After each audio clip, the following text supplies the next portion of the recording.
sa bulan sa Agosto. Unang adlaw sa ikawalong bulan tuig 2022. Kamusta na mga hapon sa ating masok sa ating matagbrati sa ating si mga kabombo sa kabusan ng 61 ka mga kabarangay sa sa Bacolod mga soke nato sa baba ng kasyudad sa kabugusan sa ato sini probinsya. Mga nakatutok live sa ato sa FB kay YouTube channel, mga taga-Negros sa Bacolod, di mga bayan sa Pilipinas o di mga bayan sa kalibutan. Ilan na makita ng batay nato pupalagan siling hapon yung platuntunan Bombo Report sa afternoon edition. Kapag yung tagsadiri kahapon, Bombo Dennis Rubica.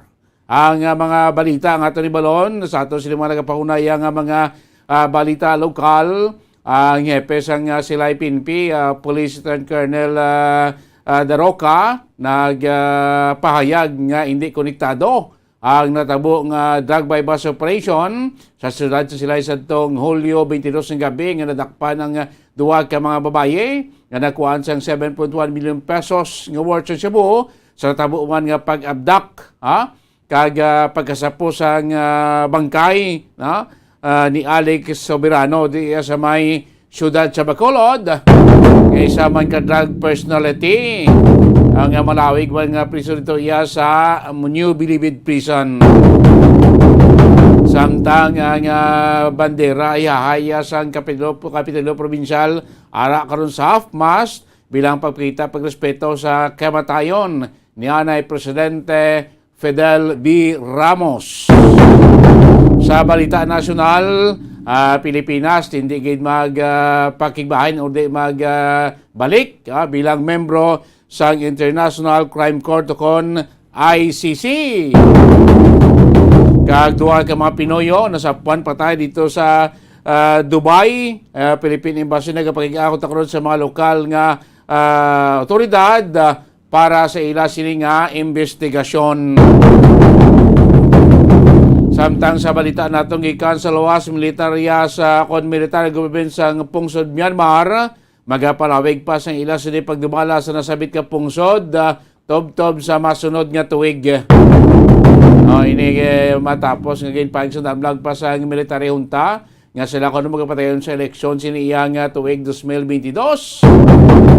Sa muna nga mga balita ang aton nga malon balita ato ni may mayon sa ato palagan sining hapon sila patuntunan Bombo Report sa afternoon edition. 56 minutos na nakalabay stock ng alas 5 sa hapon lang nagos Bombo Carla. Di lang kita sa ato sining padayon nga pag imbitar sa inyo paghulog sa inyo mga interest sa ato sining yan suwartas palengke promo sa Bombo Radio kag sa FM. Subong adlaw unang adlaw sa ato sining pagpamaton sang inyo sining mga entries para sa aton week 1 sang aton sining promo 6.5 million pesos nga kasiyahan ko baruya sa pagpamadya ato nga panagtag nationwide kaya ato sining promo bilog niya pungsod Pilipinas sa mga lugar 24 ka mga lugar ang may stasyon sa Bombo Radio kag Star FM. Dako pag ilang chance ninyo makaangkon sa ato sini pa premyo cash prizes tag sa kasimana bagod may tatlo kita ka mga pamagi para magdaog kamo para mabaton yung grasya,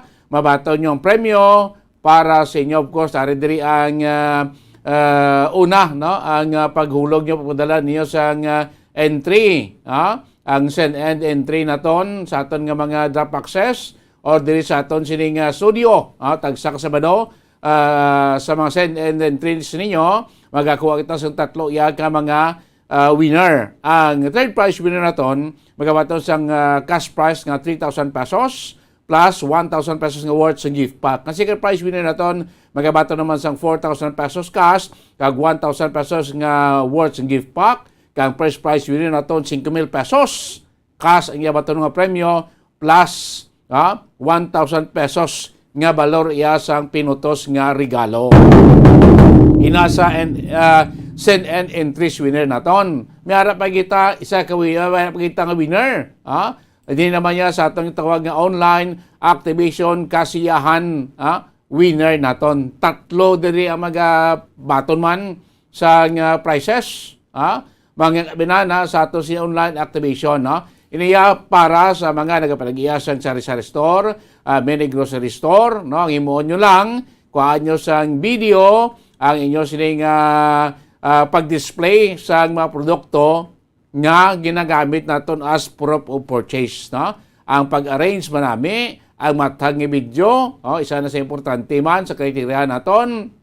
Kay inang video nga ginkuha inyo sa mga produkto nga display nyo dira nga ginagamit ang proof of purchase, kag of course ang video man sang inyo siniya nga sari-sari store nga kitaon dira ngalan sa inyo sari-sari store. So ina ang video para mangin sa legal nga entry sa ato sini online activation i-send ina sa aton siniya nga FB page. So, sa inbox mo Radyo Bacolod FB page mga kaibigan. So sa first week naton nga the entry para sa online activation kasiyahan buwas na natong nga deadline Agosto 2 alas 12 sa udto.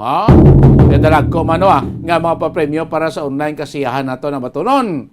May duwa kita ka consolation prize, magabaton sang 2,000 pesos cash plus 1,000 pesos nga worth ng gift pack. Kag ang first prize winner nato magaton sang 3,000 pesos cash plus 1,000 pesos nga worth sang gift pack. Kag ara pagida sa mga merkado aton man magapanagtag sang mga papremyo. Standby na kamo sa inyo center. Dalag ko labas ka man po ng mga balita. Makaligay lamang pala importante nga mga pakibalo. Magluwas sa baboy, baka kag manok, may isa ka karne nga sara nga mahimo alternatibo nga iserbe sa lamesa sa mga Pinoy kag ini ang rabbit meat o kon karne sang kuneho. Suno sa pagtuon, mas matinlo ini kag mas healthy kung ikumparar sa iban nga karne sang sapat. Ang rabbit meat ang sara nga lutuon sa pamaagi nga naanda na sang kadamaan, kaangay sang adobo, lumpia Shanghai kag lechon. Apang ano bala ang mga benepisyo sini sa ikaayong lawas? Ini ang mayaras ang mataas nga porsyento sang easily digestible protein kag nagaunod sang jutay nga fat kung ikumparar sa iban nga sahi sang karne. Nagaunod man ini sang jutay nga calorie value sang sa iban kag almost cholesterol free ini. Gani makabig siya nga heart patient friendly. Mas jutay man ang sodium content sa rabbit meat, samtang mas madamo naman ang calcium kag phosphorus content sini.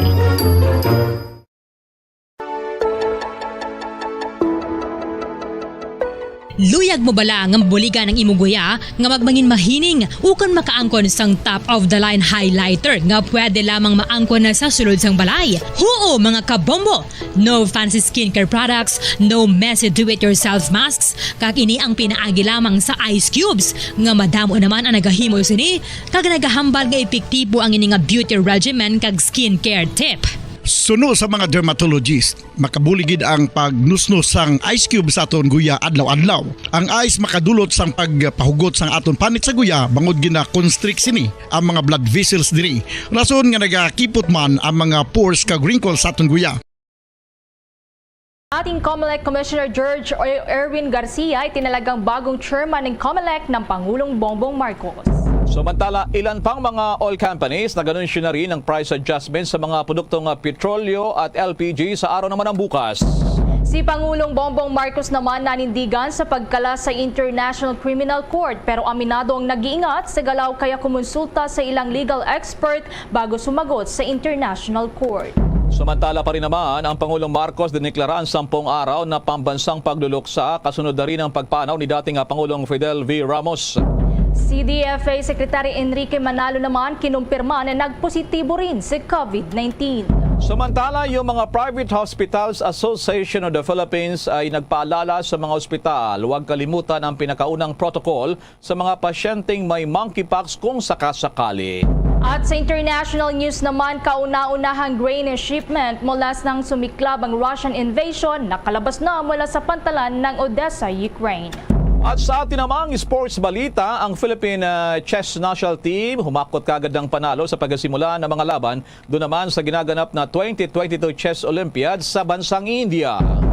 Sa entertainment news naman, ang team ng bagong binibining Pilipinas International 2022 proud sa tagumpay ng Cebuana beauty na si Nicole Borromeo. At live nationwide, worldwide via satellite mula sa Bombo News Center Makati, kami po ang inyong mga tagapaghatid balita. Ako si Bombo Everly Rico. Ako naman si Bombil Maraculat ngayon sa detalye ng ating mga balita. Balik na sa Commission on Elections si dating Commissioner George Erwin Garcia. Pero sa pagkakataong ito ay bilang pinuno na ng poll body. Baday sa isang pahina ng appointment letter na inilabas ng Malacanang na mayroong petsa na Hulyo 22 ngayong taon. Ngunit ngayon lamang na isa publiko, magsisilbing chairperson ng COMELEC si Garcia hanggang sa Pebrero 2 yan ng taong 2029. Una rito ay na-bypass nga ng makapangyarihang Commission on Appointment ang pagkakatalagasanan ni Garcia bilang commissioner. Maliban pa sa kanya, hindi rin naaprubahan ang appointment ni Chairman Saidamin Pangarungan at ni Commissioner Amy Neri. Si Garcia nga ay nagsilbing abogado ni President Bongbong Marcos para sa kanyang election protest sa vice presidential race laban kay dating Vice President Leni Robredo. Samantala, sa iba namang mga balita, nag-anunsyo ngayong hapon ng ilang pang mga kumpanya ng langis sa Pilipinas ng price adjustment sa presyohan ng liquefied petroleum gas o LPG at ginarin itong mga produktong petrolyo. Ayon sa Petron, ang presyo ng LPG ay may bawas na 2 pesos and 5 sentimos kada kilo at 1 peso naman hanggang 15 sentimos kada litro naman para sa auto LPG na pinatupad nga ngayong araw ng Lunes. Sa Eastern Petroleum naman, magkakaroon daw ng tapyas sa LPG na piso 70 sentimos per kilogram yan sa Eastern Easy Gas LPG. Dahil dito ang regular price ng 11 kilograms ng LPG ay merong bawas na 18 pesos 70 sentimos hanggang 22 pesos 55 sentimos ngayong buwan. Ito lang ikaapat na sunod na buwan na pagbaba ng presyo ng liquefied petroleum gas. Samantala sa ibang dako naman, magpatupad din nga ng adjustment sa presyuhan ng mga produktong petrolyo at nag-anunsyo na rin ngayong hapon yung ilang pang mga kumpanyang langis kung saan nga ipapatupad yan simula bukas araw ng Martes. Magpapatupad ang Clean Fuel, Eastern Petroleum, Petrogas, Sea Oil at Shell ng rollback sa presyo ng diesel ng sa 60 sentimos kada litro, habang merong aumento naman ng 75 sentimos kada litro naman para yan sa gasolina. Magpapatupad din ng bawas sa presyo ng kerosina ng 75 sentimos kada litro ang Sea Oil at ang Shell Company. Karamihan dito sa mga oil companies ay papatupad ang oil price adjustment. Bukas po yan alas 6 ng umaga. Pero mapapaaga naman itong Caltex, yung Petron, Eastern Petroleum sa implementasyon mamayang alas 12:01 na ng madaling araw. Habang yung Clean Fuel naman, yung abiso ay bukas pa raw ng alas 8 ng umaga sila magpapatupad naman ng mga price adjustments. Samantala sa ibang balita naman, nanindigan pa rin ang Pangulong Marcos sa pagkalas ng Pilipinas dito po naman sa International Criminal Court at itong issue rin ng pagpanaw ng dating Pangulong Fidel Ramos. Ang Pangulong Marcos nag-issue naman ng direktiba 10 araw National Day of Mourning. Yan, iba pang mga balita mula sa Malacanang kay Bombo Dennis Hamito. Wala umanong plano ang Palasyo Malacanang na muling bumalik doon sa Rome Statute, yung basihan ng pag-iral ng International Criminal Court.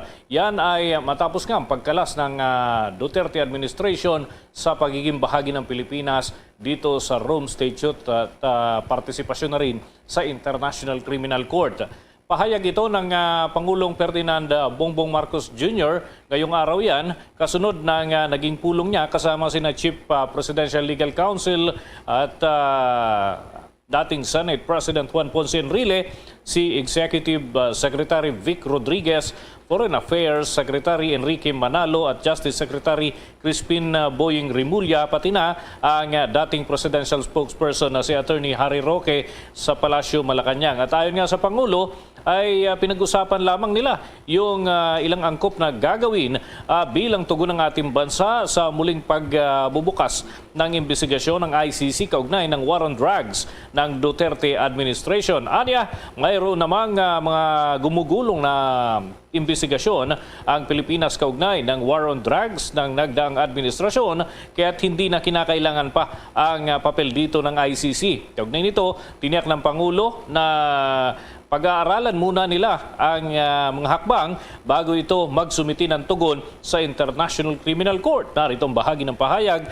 ni Pangulong Bongbong Marcos. No, the Philippines has no intention of rejoining the ICC. a meeting that we had with the Solgen, the Secretary of the Department of Justice, kasama na rin dyan si Senator Enrile, who has become my legal advisor. Amongst other, also si Attorney Harry Roque, because he's involved and recognized by the ICC. Ang miniting namin ay dahil sinasabi ngayon na itutuloy ang investigasyon. Sinasabi naman namin may investigasyon naman dito. At patuloy rin naman ang investigasyon. Bakit magkakaroon ng ganon? So anyway, para alam natin ang gagawin natin, if we will respond, if we will not respond, kung sakali man sasagot tayo, ano magiging sagot natin, or possible din, hindi natin papansinin dahil hindi naman tayo sumasailalim sa kanila.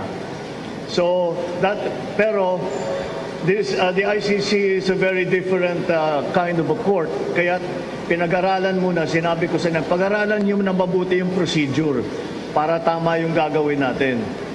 Kasi hindi natin, siyempre, kailangan baka ma-misinterpret yung ating mga ginagawa. Kaya liwanagin natin kung ano ba talaga ang dapat gawin, sinong susulat, kanino, anong ilalagay sa sulat, etc. etc. Yan ang bahagi ng pahayag ng Pangulong Ferdinand Bongbong Marcos Jr. At Bombo Elmar, sinabi niya itong mga katagana ito nang personal siyang magtungo sa lungsod ng Pasig para i-observe yung ginagawang mga hakbang ng naturang lungsod, katuwang ang national government sa mas pinalawak pa na pagbabakuna. So tuloy-tuloy pa rin yan, Bombo Elmar, talagang nauungkat lamang itong issue sa ICC, lalo't napapagkamalian daw na yung kanilang pagpupulong ay parang binuo para mag-participate dun sa ICC. So nilinaw na ng Pangulo, hindi ito para mag-participate sa ICC kundi para sumagot at sabihin na hindi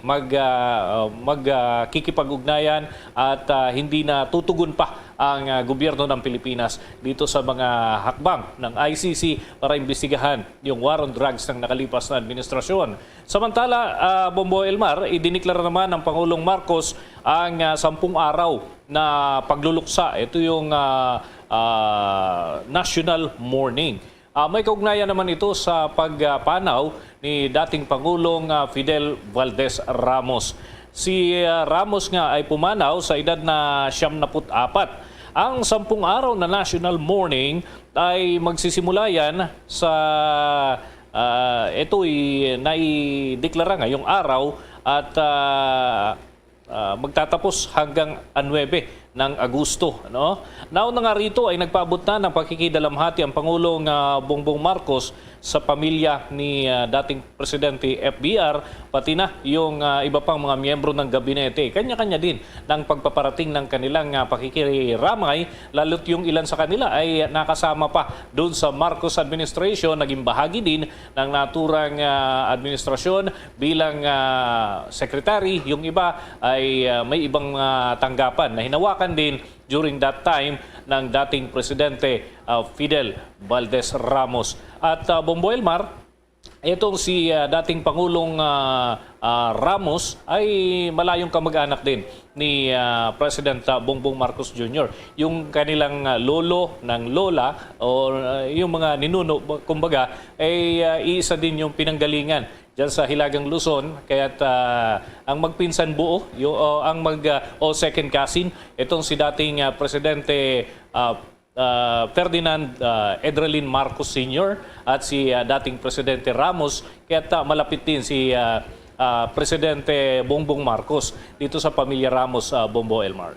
Right, Bobo Dennis. Pag ganitong National Day of Mourning, ano yung mga aktibidad dyan, mga utos dyan ng Pangulo, pag ganyan, para sa buong bansa, Bobo Dennis? Basically, ang unang hakbang dito ay yung paglalagay sa hop stop ng watawat. Kaninang tanghali, pinakita natin yung mismong pagwagayway ng watawat na nasa kalahatian lamang. Indikasyon ng pagluluksa at sa lahat ng tanggapan ng gobyerno, ganyan ang paiiralin. At nakikipag-ugnayan pa ang Palasyo Malacanang at tanggapan ng protokol dito sa pamilya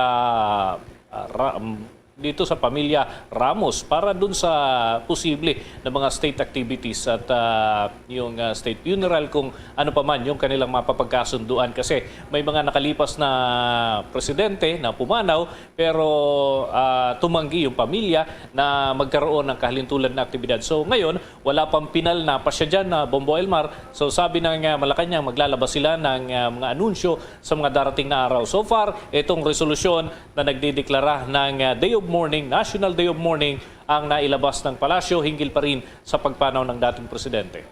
Tama yan. Yung sanang tanong ko rin na Bombo Dennis, kung mayroon ng ugnayan dyan sa Malacanang, dahil sa siyempre, may state honor, dadalhin dyan sa Malacanang, kung mayroong paggagawing aktibidades dyan. Pero ang impormasyon din natin natanggap ay baka hanggang mamaya aabangan pa natin, dahil sa marami nagtatanong, ano ba talaga ang mangyayari sa Lamay, wake at burial. Dahil sa may mga impormasyon kasi, yung kapatid dati ng Pangulong Ramos, si Leticia Ramos Sahani, dating senadora, hindi ako nagkakamali, doon yan nilibing sa Manila Memorial Park, Bombo Dennis. Pati yung anak ng dating Pangulo, si Joy Ramos sa Bombo Dennis, na naging asawa ni Lloyd Sammartino ba na aktor. So, ang isa pang punto yan, kung igigit ng pamilya na doon sa libingan ng mga bayani o sa Manila Memorial Park. Dahil sa dating presidente, bayani, naging sundalo, at nagsilbi rin sa Korean War na Bombo Dennis naging chief of staff, naging defense secretary. So nararapat lamang sa libingan ng mga biyani. Although yan ang pinaplansya pa ng pamilya, dito rin kasi ang usapin sa Manila Memorial Park, Bombo Dennis, at kung ano mangyari dyan sa Malacanang din. Yes. So Bombo Dennis. Yes. May mga dating opisyal din kasi Bombo Elmar na tumanggi na mailibing doon sa libingan ng mga bayani para sa kanilang sariling rason. Kagaya na lamang ng dating Pangulong Cory Aquino, mas pinili nila na magkasama yung labi ng mag-asawang Ninoy at dating Pangulong Cory. And ngayon, doon din nakalibing katabi nila yung labi nitong si dating Presidente Noynoy Aquino. So, pinili ng kanilang pamilya yon. Pwede naman na igiit yung paglilibing sa libingan ng mga bayani pero may kumbaga may option, may pagkakataon na igiit ng pamilya kung ano man yung nakikita nila ay karapat-dapat. Inirerespeto naman ng Malacanang kung anong mapagpapasyahan. Anyway, ay qualified sila.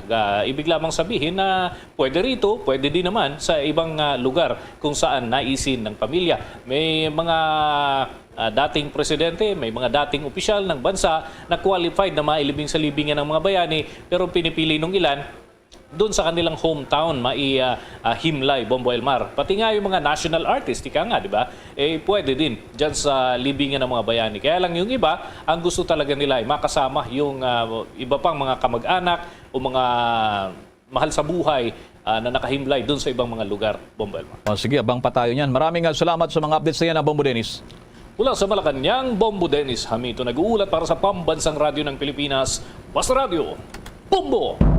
Abangan, meron pa tayong follow-up kung pa rin itong mga reaksyon pa rin ng pagpanaw nga ng dating Pangulong Ramos o si FBR. At gina rin, may kwento rin tayo at follow-up doon po naman sa isang barangay sa Ilocosur nanganganib daw matabunan ng lupa. Matapos naman tumama ang magnitude 7 na lindol nitong nakalipas namang na linggo. Iba namang mga balita, kinumpirma ni Department of Foreign Affairs Secretary Enrique Manalo na siya ay nagpositibo rin sa COVID-19. Dahil dito, hindi na makakadalo ang kalihim sa kanyang una sanang ASEAN Foreign Ministers Meeting na gagawin ngayong linggo doon sa bansang Cambodia. Ginawa naman ni Manalo ang anunsyo sa kanyang social media.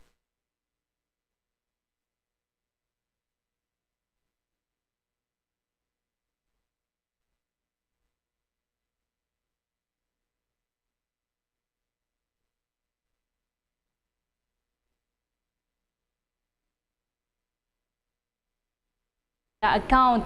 Sa kabila nito, tiniyak ni Manalo na hindi mapapabaya Tututukan muna ngayon ni Secretary Manalo ang pagre-recover at umaasa na makakasalamuhan na rin niya sa mga susunod na pagkakataon ang mga ASEAN colleagues nito at dialogue partners. Liban pa rito, pinaghahandaan na rin ni Manalo ang kanyang nakatakdang pakikipagpulong kay US State Secretary Antony Blinken na darating naman sa Pilipinas sa Agosto 6. Kung maalala nga, kamakailan lamang ay nagpositibo rin si COVID-19 si Department of Justice Secretary Boying Rimulya at maging ang Pangulong Ferdinand Marcos Jr. sa ikalawang pagkakataon. Samantala, sa iba nating mga balita naman, nasa kabuang 177 mga health facilities ang apektado ng pinsala dahil naman sa magnitude 7 earthquake na tumama sa Abra nitong nakalipas naman na linggo. Ayon kay Department of Health Officer in Charge, Maria Rosario Vergere, kanilang sa mga ito ay pasilidad na ito ay nakapagtala ng pinsala ay ang ilang mga ospital, mga rural health units, barangay health stations at ginarin sa mga city at municipality health offices. Pinakamatinding naapektuhan ng Provincial Hospital ng Abra. Agad namang nakapagpadala ang kagawaran ng mga tents at equipments para naman sa naturang ospital. Tumutulong na rin ngayon ang mga specialist mula sa iba't ibang government hospitals dun sa Abra, pati na yung Provincial Hospital upang hindi maantala yung mga medical services. Bagamat nanatili namang functional ang nasabing mga health facilities at kailangan anyang tiyakin na mga ito ay ligtas para naman sa mga pasyente sa nasabi namang mga lugar. Samantala, umaabot naman na sa 700 milyong libo o piso ang halaga ng pinsalang iniwan ng nagdaang magnitude 7 na lindol. Ayon sa National Disaster Risk Reduction and Management Council, naitala ang pinsala doon sa may Ilocos Region, Cagayan Region at Cordillera Administrative Region. Nasa kabuuan naman na nasa 393,188,000 pesos ang halaga ng pinsala na naitala doon sa may Ilocos. Nasa 302 milyon mahigit naman sa Cordillera Administrative Region at nasa kabuang 8.5 milyon pesos naman doon sa Cagayan. Ayon pa sa NDRRMC, nasa 1,084 ngayon na mga istruktura ang napinsala. Samantala, umakyat din ang halaga ng nasira sa sektor ng agrikultura na nasa 13.9 milyon pesos mahigit mula yan sa Cordillera Administrative Region. Sa kasalukuyan, umabot na nga sa kabuang 24,901 na mga bahay ang napinsala, kung saan 24,547 naman ang itinuturing ngayon na partially damaged at nasa 354 na mga kabahayan naman ang totally damaged mula yan sa Ilocos, Cagayan, Cordillera at sa National Capital Region. Nananatili pa rin sa 10 ang bilang ng nasawi dahil sa lindol habang nasa 394 naman ang sugatan. Babalikan natin ilang pang mga updates dyan po naman sa pinsala sa lalawigan ng Abra. Sa ibang balita muna, naikwento rin sa Bombo Radio Philippines ng dating spokesman ni dating Pangulong Fidel V. Ramos yung legacy ng dating Pangulo. Pero bago ito, ayon dito kay Mr. Ed Malay, bago pa man ang halala ng buwan ng Mayo ay hindi na ito naglalabas ng bahay itong si FBR. Nilimitahan na raw kasi aktibidad nito dahil naman sa pandemya, bunsod na meron itong comorbidity at mahina na rin ang immune system. Naikwento rin sa Bombo Radio ni Malay na maraming politiko ang gusto sanang makausap si FBR noong pamang bago ang halalan nakalipas na Mayo, pero hindi na rin ito nakipagkita itong dating Pangulong Ramos. Narito pang ilang pahayag ni Mr. Ed Malay. Siguro meron ng mga before the elections pa, si Presidente Ramos hindi na naglalabas. Madalas nasa bahay na lang siya. O pag pumupunta sa office sa Makati, ganun lang, ganun. Wala na siyang ibang pinupuntahan. Dahil sa, very risky kasi meron siyang comorbidity. Mahina na rin yung immune system niya. Kaya hindi siya masyado nakikipagkita na sa mga tao. Especially before the elections. Ayaw ng pamilya niya na makikihalo pa siya sa politika. Kasi maraming gusto makipag-usap sa kanya, pero sabi ng pamilya niya ay parang personal, excommunicado. Yung walang pwedeng kumausap sa kanya sa elections. Kasi parang hindi na nga ma-stress. Kasi very stressful. Pagkatapos, mahina na yung kanyang katawan. Samantala sa kaugnay pa ring balita, nagkwento pa itong si Mr. Malay sa ilang pangyayari doon po naman sa Malacanang. Tinawag din niya na seryosong presidente itong si dating Pangulong Fidel Ramos, pero mapagbiro din daw para sa kanila. Narito pa ang dagdag na kwento naman ng dating tagapagsalita ng dating Pangulong Fidel Ramos na si Mr. Ed Malay. Ang masasabi ko lang sa presidency ni Fidel V. Ramos is ito is a very serious presidency. Ibig sabihin talagang nakafocus siya doon sa trabaho Kasi gusto niya yung gusto niyang maiwanan yung legacy. Yung legacy na ng panunungkulan niya, yung that he was able to make peace. Kaya yung centerpiece ng kanyang presidency ay number 1, yung economic reforms, number 2, yung peace, yung peace and order. Kaya very, very particular siya doon sa peace Kaya yung kanyang legacy, yung imahe ng kanyang presidency during the term, 1992 to 1998, it was really a very serious. Walang ginawa. Ibig sabihin from 1992 to 98, from day 1 up to the last day of his presidency, all work may play naman, naglalaro ng golf yan Pero talagang siya, very serious. So I call that a very serious presidency kasi nakatuon yung kanyang focus doon sa kanyang panunungkulan. Starting from day 1. Isipin mo ikaw kabisado mo yan. Yung mga cabinet secretaries, siguro kung pwede nang magre-resign noong araw. Kasi biro mo, gigising si Ramos ng 4:30 ng umaga, tatawag ng cabinet secretary yan. Let's say, for example, ang gusto niyang makausap yung Department of Labor, tatawag siya ng 4:30 in the morning. Maski na sila pa-video campo ng araw. Tatawag siya 4:30 in the morning para na makipag-meeting. Hindi sana yung mga government officials ng 4:30 pag may meeting ka. Pero yung mga malapit kay Ramos, alam na yung style na yun. Na talagang nocturnal pati sa gabi. Sa gabi ka na lang maliligtas kasi maagang matulog si Presidente Ramos. Maagang matulog, maaga rin mo magising. Ganon. Kaya nakakatuwa yung kanyang presidency. Talagang makikita mo yung mga government officials, they were on their toes. Kasi pagka may hiningi siyang informasyon, hindi siya pwede yung, sir, bigyan mo ako ng 24 hours, sir, bigyan mo ako maya-maya tato. Hindi pwede yun. Pag meron siyang hiningi, kailangan right there and there, at that very moment, ibibigay mo yung kanyang informasyon na kailangan. Yun ang yun ang presidency niya.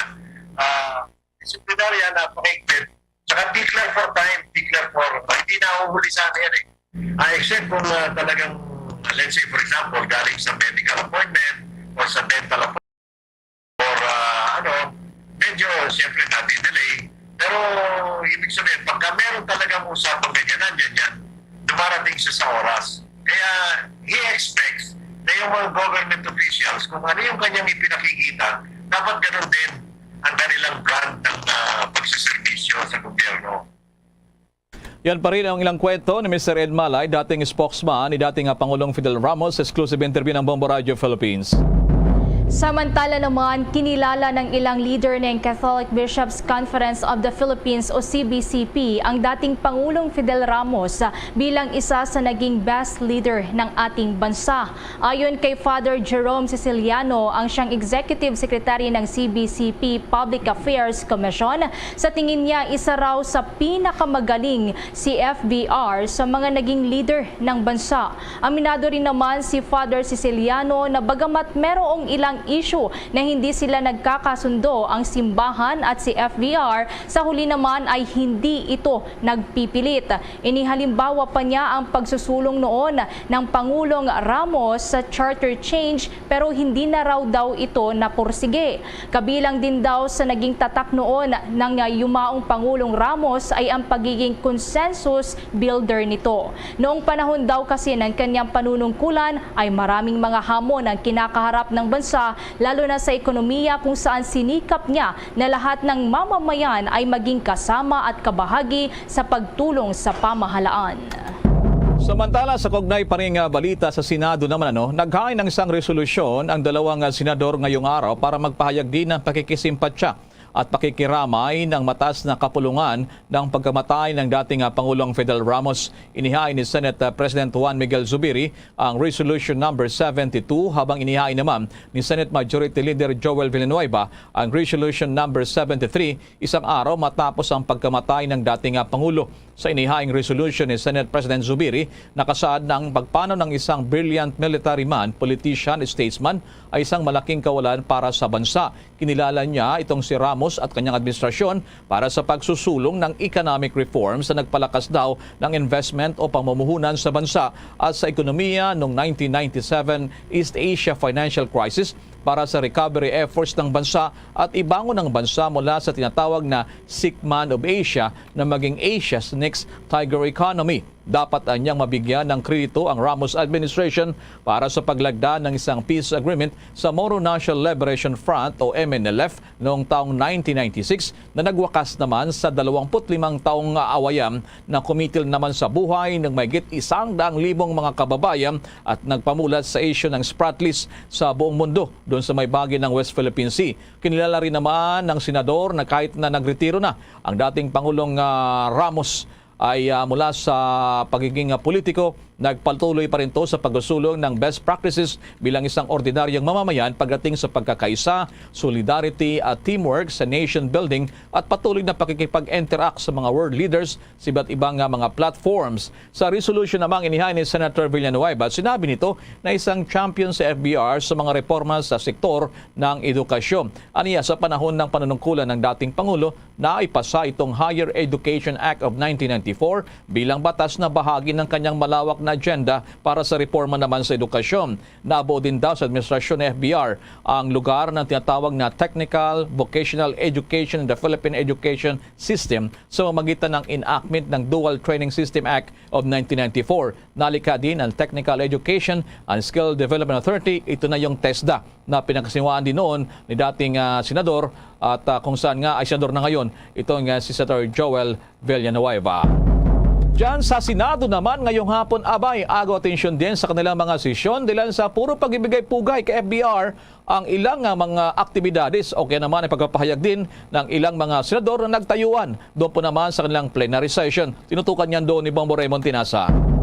Bombo Elmar, Bombo Ever, sa mga sandaling ito ay nagpapatuloy pa yung regular session ng Senado dahil mahaba-haba pa yung pila ng mga senador, particularly yung mga may akda ng mga binabanggit mo kanina na mga resolution na pagbibigay pugay kay dating Pangulong Ramos at nakahanay sila at marami-rami pa. So siguro, tansya natin, Bombo Elmar, ay baka alas 7 pa aabutin yung nagpapatuloy ngayon na sesyon.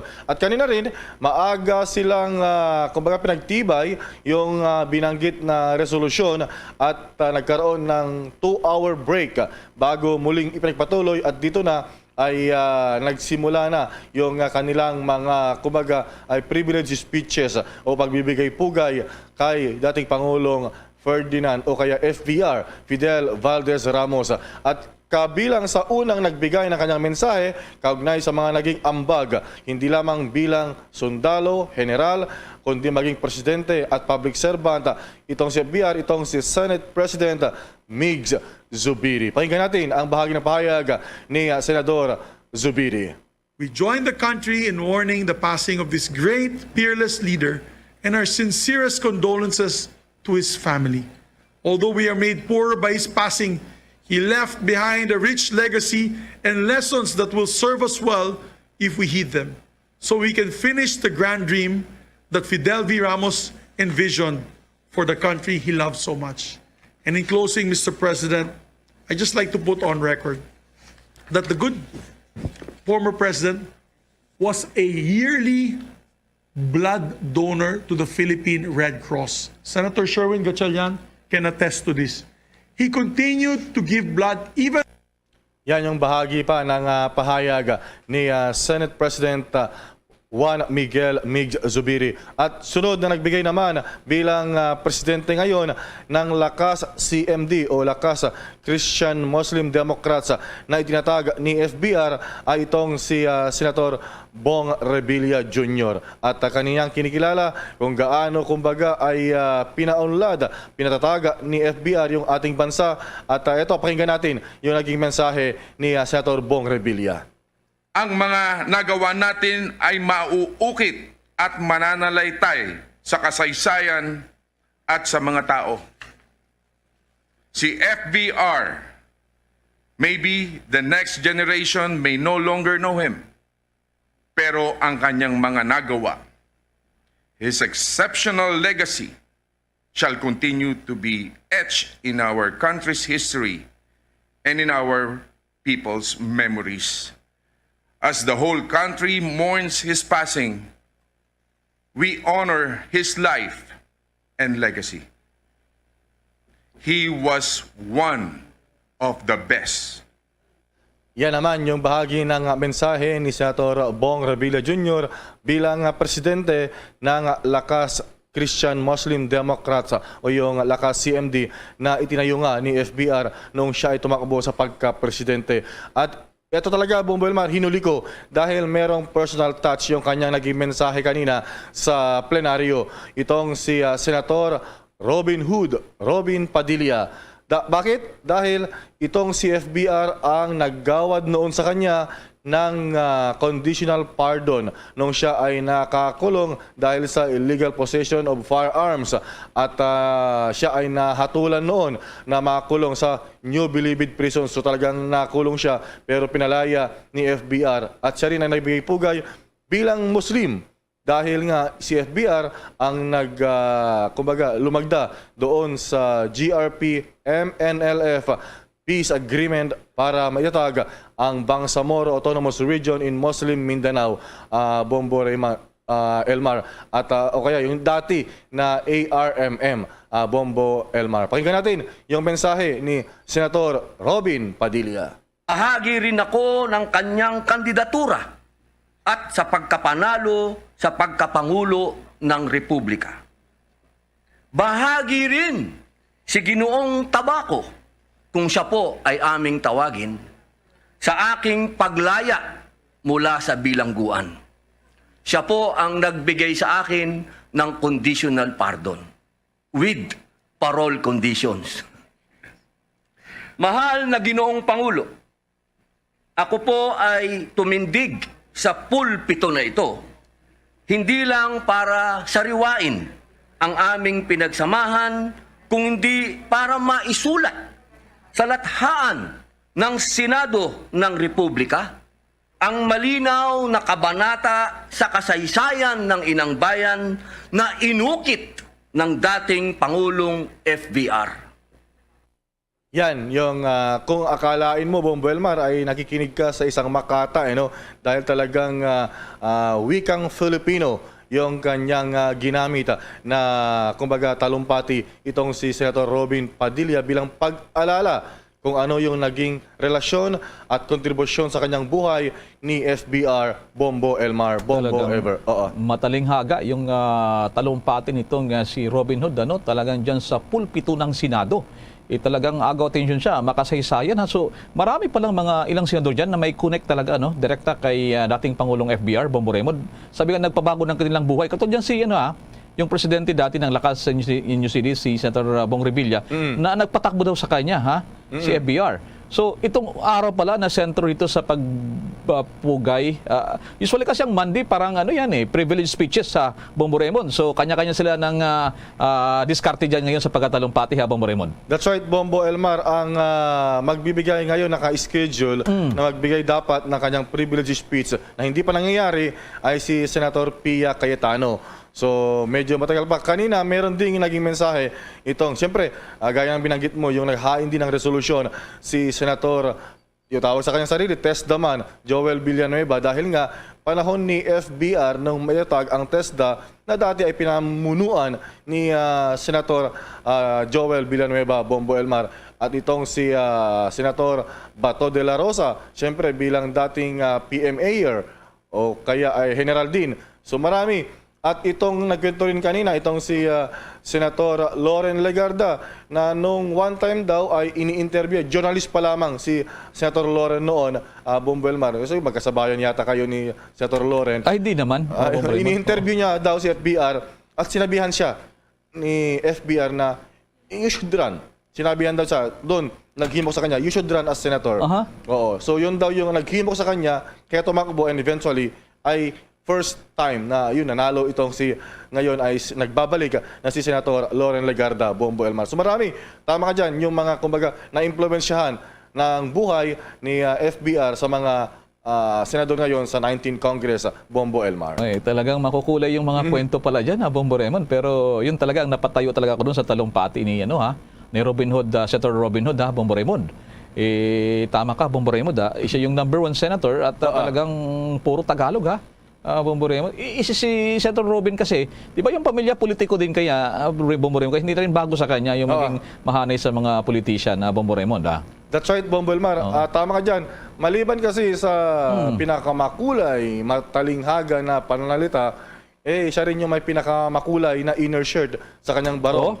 Di ba kanina, Bombo Elmar, printed ng ethnic yung kanyang isinuot, printed ng ethnic design, yung kanyang inner shirt, Bombo Elmar. So pansin natin din sa pinapalabas natin na kanyang video.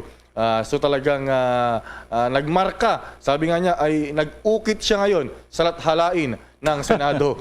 So nakuha natin konti yung kanyang binabanggit. Pero tama dyan, siya yung medyo pinakamakulay actually. Kumbaga, pinaka-memorable dahil si FBR yung tinatawag daw nila noon sa bilibid na tabako ang nagpalaya sa kanya. Nagbigay nga ng conditional pardon na eventually ay iginawad ni dating Pangulong Rodrigo Duterte yung kanyang absolute pardon. Kaya nga siya nakatakbo na sa pagkasenador, Bombo Elmar. Talagang weather lang Bombo Raymond. Yung buhay talaga, hindi mo kakakala. Palayain siya noon ni dating Pangulong FBR. Siya ay ngayon ang senador na. Maraming salamat, Bombo Raymond, sa mga kwento na yan dyan sa Senado. Okay, Bombo Elmar, so magpapatuloy pa tayo mag-abang hanggang mamaya matapos yung kanilang regular session at baka mayroon pang part 2 bukas sa pagpapatuloy ng kanilang sesyon. Para sa Bombo Network News, Bombo Raymond Dinaza nag-uulat para sa pambansang radyo ng Pilipinas, Basta Radyo, Bombo! Balik tayo sa pagpapatuloy pa ng mga balita. Lumagda sa isang petisyon ang ilang progresibong grupo naman laban sa panukalang pagbuhay ng Mandatory Reserve Officers Training Corps o ROTC program para sa mag-aaral sa grade 11 at grade 12. Ilan sa mga dahilan daw ng marinilang pagtutol ang grupong ito sa ROTC program ay dahilan sa ito raw ay karagdagan lamang ang niyang gastos at maaksaya daw ang mga kababayan, kabataan at ganoon yung kaban ng bayan. Karagdagang pasanin daw sa mga mag-aral, karahasan at korupsyon, fake nationalism, banta raw sa academic boredom o ganoon paglabag sa domestic at international laws of convention. Sa turang petisyon, umapila ang mga ito sa gobyerno na gumawa ng aksyon para resolbahin ang mga tuwing na hinaing ng mga estudyante gaya ng pagkapataas ng pondo para sa edukasyon at retrofitting ng mga paralan tungo sa ligtas na pagbabalik ng klase.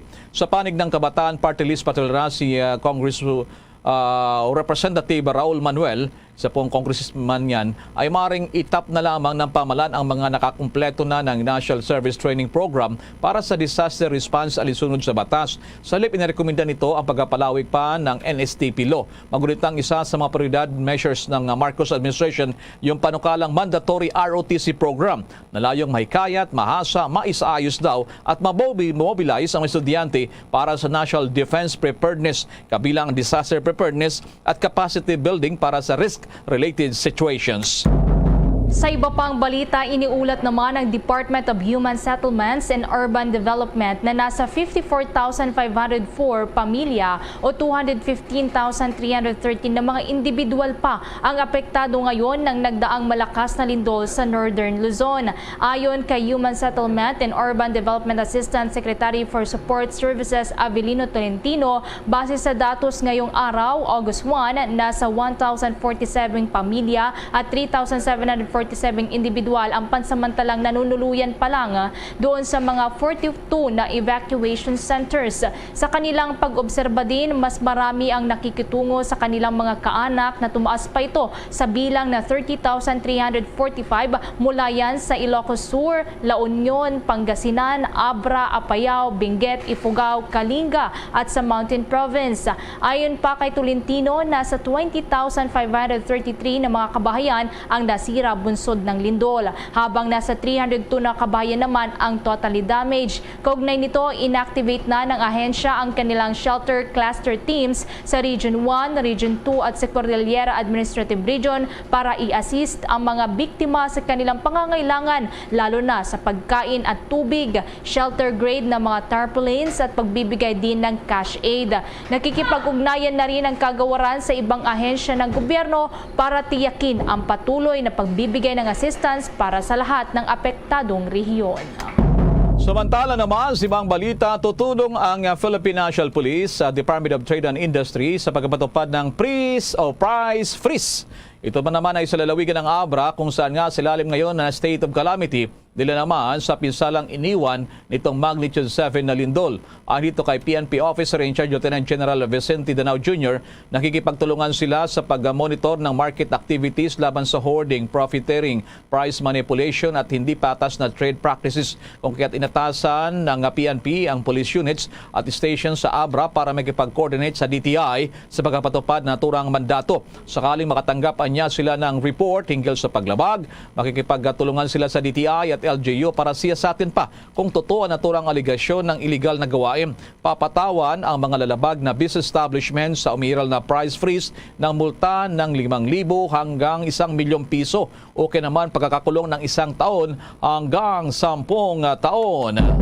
Sa iba pang mga balita, ang mga pribadong ospital naman o Private Hospitals Association of the Philippines Incorporated nagpaalala sa mga hospitals na huwag kalimutan ang pinakaunang protocol sa mga pasyenteng may monkeypox. Alamin yan sa nagkalap na balita ni Bombo Jane Buno. Nagpaalala ang Private Hospital Association of the Philippines sa lahat ng mga private hospitals na huwag kalimutan ang protocol kaugnay sa monkeypox. Ginawa ni Dr. Rene Digrano, President ng PHAPI, ang paalala matapos makapasok na nga sa bansa ang nasabing sakit. Sa isang panayam, sinabi ni Dr. Digrano na isolation ang unang gawing hakbang ng mga hospital kaugnay sa mga pasyente na may monkeypox. Kailangan din ito na masusing obserbahan ang mga sintomas, kukunan ng mga test at ipadala sa Research Institute for Tropical Medicine sa kagawin ang contact tracing. Yun po, initially nga po kailangan ma-isolate ka agad yan dahil ito po ay para ma-prevent natin ang pagkalat niyan. Ano? Now, during the isolation po, titingnan na po kung ano-ano yung mga sintomas na ipinipresent itong ating pasyente at pagka-depende po yung kung ang makikita po ay talagang ang sintomas niya ay more likely na ito po ay monkeypox, yan, kukunan na po siya ng mga test. Papadala po natin yan sa RITM, ino-notify po natin ang local government unit, ang MESU or ang CESU, at nasa ganun po ay maggawa na rin po yung contact tracing na ginagawa natin. And then yun po, kailangan po nating malaman kung saan po ito nakuha, yung history ng pasyente at kung sino pong nakahalubilo niya. Nasa ganun po ay malaman natin kung sino yung i-trace po natin. Inamin naman ni Dr. Digrano na sa ngayon ay wala pang treatment laban sa monkeypox. Kung makaramdaman ng mga sintomas ng monkeypox, ang sinumang individual ay kailangang mag-report o magpa-confine kaagad sa hospital. Sa totoo lang po, ito ay self-limiting. Ano po, yung ating monkeypox na yung viral infection. Right now, ang alam ko po, wala pa pong treatment sa atin dito sa ating bansa ang available. Ang importante po ay ma-detect natin and then ma-contain natin kung sakali mang meron and then ma-prevent po natin ang spread right now. Ano po. At yun po ang ating dapat gawin natin at saka yung pong awareness ng mga tao na meron ganito pong sakit at kung sakali mo nakakaramdam sila ng ganyang mga sintomas ay kailangan po mag-report kaagad sila at nang sa ganun po ay matingnan natin kung talaga pong monkeypox talaga itong kanilang nararamdaman. Opo. Nauna nang iniulat ni Department of Health Officer in Charge Maria Rosario Vergere na humigit kumulang 95% ng mga kaso ng monkeypox sa buong mundo ay nakukuha sa pamamagitan ng mga sexual activities. Gayunpaman, nilinaw ni Vergere na ang monkeypox virus ay hindi itinuturing na isang sexually transmitted disease.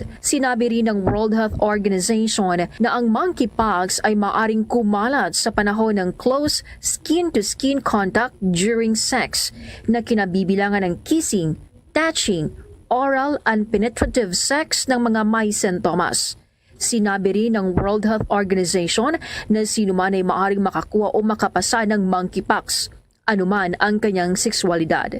Inihayag ng Department of Health noong Biyernes na naitala na ng Pilipinas ang unang kaso ng monkeypox sa isang 31 anyos na pasyente na dumating mula sa ibang bansa noong July 19. Nagpositibo siya sa virus noong Huwebes, July 28. Mula rito sa Pasay City General Hospital, ito si Bombo Jane Buna nag-uulat para sa Pambansang Radyo ng Pilipinas, Basta Radio. Bombo! Samantala, madako tayo dyan sa may bahagi ng Ilocos Region. May lugar daw dyan nanganganib na matabunan ng lupa at may bala rito mga otoridad. Nasa linya ang Bombo Radio Vigan. Go ahead, Bombo Radio Vigan. Bombo Elmar, Bombo Everly, nagbabala ang Philippine Institute of Volcanology and Seismology sa mga residente ng isang barangay sa bayan ng Nagbukel dito sa probinsya ng Ilocos Sur sa posibleng landslide matapos ang magnitude 7 na lindol. Sa panayam ng Bombo Radio Viga na kay Barangay Captain Joel Almasan ng Barangay Usukos, malaki umano ang posibilidad ng landslide kung bumigay ang lupa sa kabundukang bahagi ng kanilang barangay dahil sa malalaking bitak ng lupa matapos ang lindol noong nakaraang linggo. Anya, pinayuhan ng nasabing ahensya ang mga residente na magmatsyag para sa kaligtasan ng mga tao at kung sakaling umulan na magtatagal ng 2 hanggat 3 araw ay kaagad na lisanin ang kanilang barangay. Narito ang panayam kay Barangay Captain Joel Almazan. Agad-agad naman na nireport ko sa LGU namin. Yung LGU tumawag sa PBOX at saka agad naman na umaksyon yung PBOX pumunta dito. Kasi nag-aalangan ako sa kaligtasan ng mga tao hanggat hindi na-assess ng PBOX yan kung ano yung mga sanhi para makita, mapag-aralan kung ano talaga yung bitak ng lupa doon sa may bundok. Talagang malaki yung possibility na talaga yung landslide, lalo na pag malalakas yung pag-ulan. Talagang bibigay yan kasi nakita nila malalaki na yung bitak. Lalo kung tatagal ng 2 hanggang 3 araw, yun ang sabi. Ayon naman kay Nagbukel Mayor Timoteo Tim Cabrera, malaki umano ang posibilidad na maibaon sa lupa ang nasabing barangay kung magkakaroon ng landslide sa nasabing lugar. Sa ngayon, patuloy ang pakikipag-ugnayan ni Almasan sa local government unit sa mga hakbang na kanilang gagawin kung sakaling lumala ang sitwasyon at nakabalik na sa kanilang tahanan ang mga residente maliban sa 4 na pamilya na piniling manatili sa kanilang mga kamag-anak dahil hindi na pwedeng tirhan ang kanilang bahay. Narito naman ang panayam kay Nagbukel Mayor Timoteo Cabrera. Doon sa mismong bundok sa itaas ng barangay na yon. Kasi ayon sa PBOX, kasi pinuntahan na ng PBOX, inassess na nila yung mga bitak na yon at ang recommendation nila is kailangan pag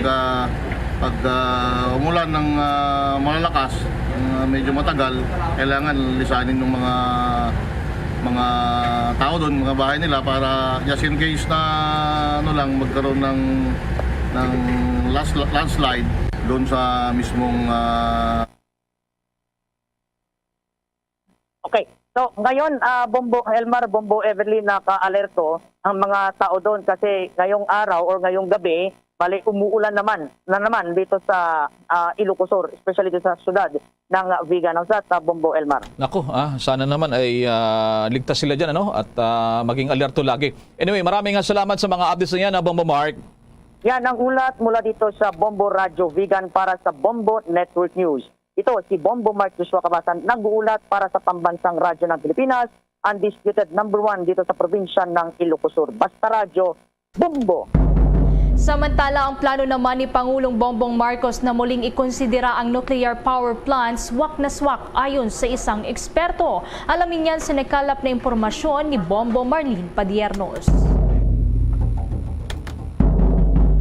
Samantala, babalikan natin mamaya si Bombo Marlene Padiernos kung pa rin sa naturang report. Pero bago yan, madako muna tayo dyan sa Kamara de Representantes at kaugnay pa rin dito sa ilang mga detalye dyan. Si Bombo Annalyn Soberano, Bombo Andilan sa yung mga congressman dyan ay tiniyak yung suporta sa lahat ng mga tinamaan po nitong malakas na lindol, itong nakalipas na linggo. At ginarin itong pagtalakay rin ng Kongreso para naman doon sa tinatawag na medium-term fiscal framework para naman sa pagbangon ng ating ekonomiya. Ngayong araw muli ay nagtipon-tipon ang mga congressman para ipagpatuloy ang kanyang trabaho habang inaantay naman yung formal na paghahain ng Malacanang dito naman sa budget para naman sa taong 2023. Balikan natin dyan sa Kamara. Bombo Annalyn Soberano, please go ahead. Bombo Elmar, nagpapatuloy pa rin ngayon ang sesyon dito sa Kamara at yung mga panukalang batas na kanilang inihain ay isa-isa nang tinalakay dito. Una dyan, tiniyak ng pamunuan ng Kamara na ibigay ang lahat ng tulong at suporta ng gobyerno para sa lahat ng mga earthquake-stricken area sa Luzon. Sa pagbabalik ng regular session ngayong hapon, naghain ang House Resolution 122 expressing the profound empathy, compassion, solidarity and support of the House of Representatives sa mga biktima ng magnitude 7 na lindol na yumanig noong July 27. Ang nasabing resolusyon ay inihain ni Speaker Martin Romualdez, Majority Leader Manix Dalipe at Representative Marcelino Libanan at Senior Deputy Majority Leader Sandro Marcos. Lubhang naapektuhan ng malakas na lindol ang probinsya ng Abra, Ilocos Region, Cagayan Valley at sa iba pang lugar sa Luzon. Batay sa datos, 10 ang nasawi sa malakas na lindol, sumampa naman sa 314,161 individuals o nasa 82,336 pamilya ang apektado habang mahigit 300 ang sugatan. Nasa 21,000 na makabahayan, tulay at iba pang mga major infrastructures ang nasira. Ayon sa Kamara, umaabot na sa 1,228 ang tinatayang napinsala ng malakas na lindol. Dahil sa lakas ng impact, 80% ng populasyon ang naapektuhan dito. Sa ngayon, inilagay na sa ilalim ng state of calamity ang buong probinsya ng Abra. Ito ay para makontrol ng mga local officials ang presyo ng mga basic goods and commodities. Samantala, Bombo Elmar, ito nga pinagtibay na rin ng Kongreso ang House Concurrent Resolution number 2 na sumusuporta kay Pangulong Bongbong Marcos sa kanyang 2022-2028 National Government Medium-Term Fiscal Framework na inisponsor ni Representative Stella Luz Kimbo. Layo nito makamit ang short-term macro-fiscal stability habang nananatiling supportive sa economic recovery na pumopromote sa medium-term fiscal sustainability. Ang nasabing resolusyon ay anchor sa annual spending and financing plan ng national government bilang paghahanda ng Kongreso sa pagtalakay sa national budget. Mula Kamara, Bombo Annalyn Montaño Soberano nag-uulat para sa Pambansang Radyo ng Pilipinas. Basta Radio, Bombo! Madako tayo sa lalawigan ng Cebu, paghahanda nila doon sa issue naman itong monkeypox at may report dito ang Star FM Cebu. Samantala muna sa iba nating mga balita, mga kabombo kay Star Nation. Bombo International News. Nakalabas na ang kauna-unahang grain shipment mula sa pantalan ng Odessa, Ukraine simula nang sumiklab ang Russian invasion noong Pebrero. Kaugnay nito ay nagpaabot ng pasasalamat si Ukrainian Infrastructure Minister Oleksandr Kubrakov sa Turkey at United Nations na siya namang tumulong para maisakatuparan ang kasunduan sa pagitan ng Russia at Ukraine. Sa ilalim kasi ng kasunduan ng Russia at Ukraine noong nakalipas na buwan, nasa kabuang 5 milyong tonelada tonelada ng grain ang inaasahang i-export mula sa Black Sea ports ng Ukraine kada buwan yan na makakatulong naman para maibsan ang global food crisis na sumiklab dahil sa pagharang ng Russia sa mga pantalan ng Ukraine. Lulan ng Sierra Leone flagship Razoni ang mahigit 20,000 metric tons ng mais at inaasahang magpapadala pa ng ilang barko ang Ukraine kasunod sa kasunduan na rin nila na nilagdaan sa Istanbul noong July 22. Dadaan ang naturang barko sa may Black Sea at sa Bosporus Strait para makarating ito sa global markets. Bombo Sports News. Samantala muna mga kabombo, mga ka-Star Nation, ang Team Pilipinas naman sa chess ay humakot kaagad ng panalo sa nagpapatuloy na Chess Olympiad sa India at may nakuang update dito ang Star FM Bacolod. Samantala pa rin mga kabombo naman sa iba pa nating mga balita ay madakot tayo dito sa Entertainment News. Bombo Entertainment News. Bombo Entertainment News. Team ng Bagong Pilipinas o Binibining Pilipinas International 2022 proud sa tagumpay ng Cebuana Beauty na si Nicole Borromeo. Alamin niya sa chika ng Star FM Baguio. Proud ang team ng Bagong Binibining Pilipinas International 2022 na si Nicole Borromeo sa tagumpay nitong masungkit ang most coveted crown sa pageant na ginanap sa The Big Dome kagabi. Sa exclusive interview ng Star FM Baguio kay Shuen Chua, ang project manager ng Origin Moral Management, inamin nitong masaya sila dahil naibigay ng 21-year-old Cebuana Beauty ang kanyang buong makakaya sa pageant. Dagdag rin ito, sa simula pa lang ng kompetisyon ay ang Miss International crown na ang gusto nilang maiuwi ng dalaga. Very inspiring and very nice yung performance niya kasi na-pull off talaga niya. Because we're very aiming to get the MI crown. From the very beginning, we know what crown we want and we know how to get that crown. I would like to thank you guys for believing in her. We will promise you that we have a lot of things in store for her. Hinihinay lang and then it will reveal soon. Tinig ni Shuen Chua sa exclusive interview ng Star FM Baguio. Si Nicole Borromeo nga ay hinirang na Binibining Pilipinas International 2022 na siyang magiging pambato ng bansa sa susunod na edisyon ng Miss International. Balita mula sa 89.5 Star FM Baguio para sa Bombo Network News. Star DJ Simon nag-uulat para sa pambansang radyo ng Pilipinas. Basta Radyo, Bombo! Bombo Foreign Exchange Update. Iniulat ngayon ng Bangko Sentral ng Pilipinas o BSP na lalo pang lumakas ang halaga ng piso kontra dolyar. Nagsara ngayong gabi ang trading sa foreign exchange. Isang dolyar, 55 pesos and 32 centavos. Hong Kong dollar naman, 7 pesos 0.04 centavos. Singaporean dollar, 40 pesos 0.06 centavos. Saudi Riyal, 14 pesos and 72 centavos. Ang euro katumbas sa Pilipinas, 56 pesos and 55 centavos.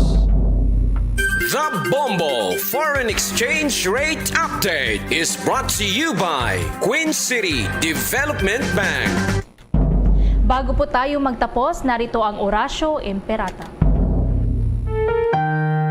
Merciful and compassionate Father, we confess our sins and we humbly come to you to find forgiveness and life. We come to you in our need to seek your protection against the COVID-19 virus that has disturbed and claimed many lives.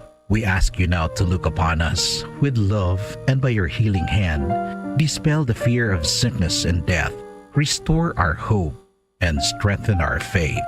We pray that you guide the people tasked to find cures for this disease and to stem its transmission. Bless the efforts to use the medicines developed to end the pandemic in our country. We pray for our health workers that they may minister to the sick with competence and compassion. Grant them health in mind and body, strength in their commitment, protection from the disease. We pray for those afflicted. May they be restored to health. Protect those who care for them. Grant eternal rest to those who have died. Give us the grace in these trying times to work for the good of all and to help those in need. May our concern and compassion for each other see us through this crisis and lead us to conversion and holiness. Grant all these through our Lord Jesus Christ, your Son, who lives and reigns with you in the unity of the Holy Spirit, God, forever and ever. Amen. We fly to your protection, O Holy Mother of God. Do not despise our petition in our necessities, but deliver us always from all dangers. O glorious and blessed Virgin. Amen. Our Lady, health of the sick, pray for us. Saint Joseph, pray for us. Saint Raphael the Archangel, pray for us. San Roque, pray for us. San Lorenzo Ruiz, pray for us. San Pedro Calungsod, pray for us. Yan ang kabuuan ng ating mga pagbabalita at live nationwide, worldwide, via satellite. Mula sa Bombo News Center, Makati, kami po ang inyong mga nakasamang naghatid ng mga balita. Ako si Bombo Everly Rico. Ako naman si Bambil Maracol para sa Pambansang Radyo ng Pilipinas. Basta Radyo, Bombo! Para mong nga salamat sa Bombo News Center, oras sa Bombo Radio Bacolod, Philippines Standard Time, 3 minutos sa kaligid sa takna alas 7 sa gabi. Mayong gabi sa Ransang Bacolod, Negros Occidental, Western Visayas, Bilog nga kalibutan, nagapalag na